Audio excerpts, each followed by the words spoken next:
SASDOவின் பிரதான செய்திகள். தலைப்புச் செய்திகள். சற்று முன்னர் வெள்ளவாய தனமல்வில வீதியில் பேருந்து விபத்து. அதிரடியாக CIDயால் சுற்றி வளைக்கப்படும் பிள்ளையான் குழு. 17 வயது சிறுமிக்கு எதிரான பாலியல் அத்துமீறல். விசேட சுற்றி வளைப்பில் கையகப்படுத்தப்பட்ட போதைப் பொருட்கள். நாடு முழுவதும் PCR பரிசோதனைகள். மஸ்கின் திடீர் பதவி விலகல். தொடர்பன விரிவான செய்திகள். தாயக செய்திகள். வெள்ளவாய தனமல்வில பிரதான வீதியில் உள்ள ஓவா குடா ஓயா போலீஸ் பிரிவில் தெல்லுள்ள பகுதியில் நேற்று காலை விபத்தொன்று இடம்பெற்றுள்ளது. மையங்கனை எல்பிட்டி இலங்கை போக்குவரத்து சபை பேருந்தின் பின்புறத்தில் லொரியொன்று மோதியதில் விபத்து ஏற்பட்டுள்ளது. விபத்தில் காயமடைந்தவர்கள் தற்போது மருத்துவமனையில் சிகிச்சை பெற்று வருகின்றார்கள். விபத்து தொடர்பான மேலதிக விசாரணைகளை போலீசார் முன்னெடுத்து வருகின்றனர். அனுர அரசாங்கம் ஆட்சி அமைத்த பின்னர் நாட்டில் தொடர்ந்து கைதுகள் இடம்பெறுகின்றன. தடுப்பு காவல்கள் தொடர்கின்றன. குற்றத்தடுப்பு புலனாய்வு பிரிவின் விசாரணைகள் தீவிரமாகின்றன.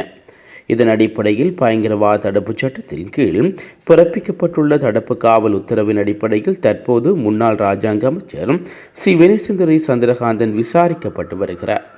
இந்நிலையில் தமிழ் மக்கள் விடுதலை புலிகள் கட்சி தொடர்பட்ட பல கொலைகள் மற்றும் கொள்ளைகள் தொடர்பிலான விடயங்கள் குறித்து குற்றத்தடுப்பு புலனாய்வு பிரிவினர் களத்துக்கு சென்று நேரடியாகவே விசாரணைகளை ஆரம்பித்துள்ளார்கள். குறிப்பாக 680 பகுதியில் இடம்பெற்ற இரட்டை கொலை சம்பவத்துடன் தொடர்பட்டவர்கள் காத்தான்குடி பகுதியில் சாந்தன் படுகொலை, கல்லடிப்பாலம் பகுதியில் இடம்பெற்ற போலீஸ் சக்தியின் படுகொலை என பல விடயங்கள் குறித்து பிள்ளையாண்டம் விசாரணைகள் நடத்தப்படுகின்றன. 17 வயது சிறுமிக்கு எதிரான அத்துமீறல் செயற்பாட்டுக்கு உதவியதற்காக ஒரு ஆசிரியர் மற்றும் குற்றச்செயலை மேற்கொண்ட அவரது கணவரும் கொழும்பு மேல் நீதிமன்றம் 45 ஆண்டுகள் சிறை தண்டனை விதித்துள்ளது. மேலும் கடுங்காவல் சிறை தண்டனையும் இந்த தண்டனையை 15 ஆண்டுகளுக்கு மேல் அனுபவிக்க வேண்டும் எனவும் நீதிமன்றம் உத்தரவு பிறப்பித்துள்ளது. நீதிபதி நவரட்ன மாரசிங்க தீர்ப்புக்கு மேலதிகமாக 2 பிரதிவாதிகளுக்கு தலா 5 லட்சம் ரூபாய் அபராதம் விதித்துள்ளார். பிரதிவாதியான ஆசிரியை ஒரு தொலைதூர பகுதியிலிருந்து கொழும்புக்கு குறித்த சிறுமியை அழைத்து வந்துள்ளதாகவும் இதன் போதே அவரது கணவர் அத்துமீறி செயற்பாட்டுக்கு உட்படுத்தியதாகவும் கூறப்படுகிறது. மேற்படி குற்றச்சாட்டுக்களை சந்தேகத்துக்கிடமின்றி நிரூபிப்பதில் அரசு தரப்பு வெற்றி பெற்றுள்ளதாகவும் நீதிபதி தரப்பில் கூறியுள்ளமை குறிப்பிடத்தக்கது.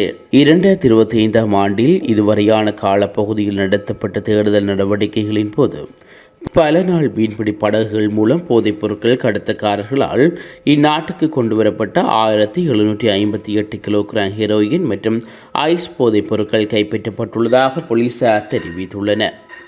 கடற்படை மற்றும் போலீஸ் போதைப் பொருள் தடுப்பு பிரிவு இணைந்து நடத்திய இந்த பாரிய அளவிலான தேடுதல் நடவடிக்கையின் போது 545 கிலோகிராம் ஹெரோயின் மற்றும் 1216 கிலோகிராம் ஐஸ் போதைப் பொருட்கள் கண்டுபிடிக்கப்பட்டதாக போலீஸ் ஊடக பிரிவு தெரிவித்துள்ளது. இதன்போது 4 பல நாள் மீன்பிடி படகுகள் மற்றும் 22 சந்தேக நபர்கள் கைது செய்யப்பட்டதாகவும் போலீசார் கூறியுள்ளார்கள். இந்த சந்தேக நபர்கள் தொடர்பான மேலதிக விசாரணைகளை போலீஸ் போதைப் பொருள் தடுப்பு பிரிவு மேற்கொண்டு வருவதாகவும் போலீஸ் ஊடக பிரிவு தெரிவித்துள்ளது. நாடு முழுவதும் PCR பரிசோதனைகளை அதிகரிக்க நடவடிக்கை எடுக்கப்படும் என்று சுகாதார மற்றும் ஊடக அமைச்சுக்களின் செயலாளர் விசேட வைத்திய நிபுணர் அனில் ஜானசிங்க தெரிவித்துள்ளார். கொரோனா வைரஸ் தொற்று வேகமாக பரவுகிறதா என்பதை கண்டறிய இந்நடவடிக்கை மேற்கொள்ளப்பட்டுள்ளதாகவும் அவர் கூறியுள்ளார். இதேவேளை இந்தியாவில் கொரோனா தொற்று தீவிரமாக பரவி வரும் நிலையில் தமிழகத்தில் நேற்றைய தினம் கொரோனா தொற்றால் ஒருவர் உயிரிழந்தமை குறிப்பிடத்தக்கது. உலக செய்திகள். அமெரிக்க ஜனாதிபதி டொனால்ட் ட்ரம்ப் நிர்வாகத்திலிருந்து விலகுவதாக எலோன் மாஸ்க் அறிவித்துள்ளதாக சர்வதேச ஊடகங்கள் செய்தி வெளியிட்டுள்ளன. இது தொடர்பில் எலோன் மாஸ்க் தனது உத்தியோகபூர்வ எக்ஸ் தள பக்கத்தில் பதிவொன்றை வெளியிட்டுள்ளார். அமெரிக்க அரசின் நிர்வாக செலவினங்களை குறைக்க டோக் என்ற புதிய துறை உருவாக்கப்பட்டு பிரபல தொழிலதிபர் எலோன் மாஸ்க் அதன் செயல் தலைவராக நியமிக்கப்பட்டார். ட்ரம்ப் அளித்த இந்த பதவியில் 130 நாட்கள் பணியாற்ற எலோன் மாஸ்க் ஒப்புக்கொண்டுள்ளார். அதனைத் தொடர்ந்து அதிரடியாக நிர்வாகத்தில் அவர் பல மாற்றங்களை கொண்டு வந்தார். இதன் மூலம் அமெரிக்க அரசுக்கு ஒரு நாள் செலவிலிருந்து இந்திய மதிப்பில் ரூபாய் 34,000 கோடி ரூபாய் குறைக்கப்பட்டது. இந்நிலையில் தனது பொறுப்பிலிருந்து விலகுவதாக எலோன் மாஸ்க் திடீர் அறிவிப்பை வெளியிட்டுள்ளார். இது தொடர்பாக அவர் வெளியிட்டுள்ள பதிவில் சிறப்பு அரசாங்க ஊழியர் என்ற தனது பணிக்காலம் முடிவுக்கு வந்துள்ளது. தேவையற்ற செலவினங்களை குறைக்கும் பணியில் ஈடுபட வாய்ப்பளித்த டெம்புக்கு நன்றி என தெரிவித்துள்ளார். மீண்டும் தலைப்புச் செய்திகள். சற்று முன்னர் வெள்ளவாய தனமல்வில வீதியில் பேருந்து விபத்து. அதிரடியாக சிஐடியால் சுற்றி வளைக்கப்படும் பிள்ளையான் குழு. 17 வயது சிறுமிக்கு எதிரான பாலியல் அத்துமீறல். விசேட சுற்றி வளைப்பில் கையகப்படுத்தப்பட்ட போதைப் பொருட்கள். நாடு முழுவதும் PCR பரிசோதனைகள். மஸ்கின் திடீர் பதவி விலகல்.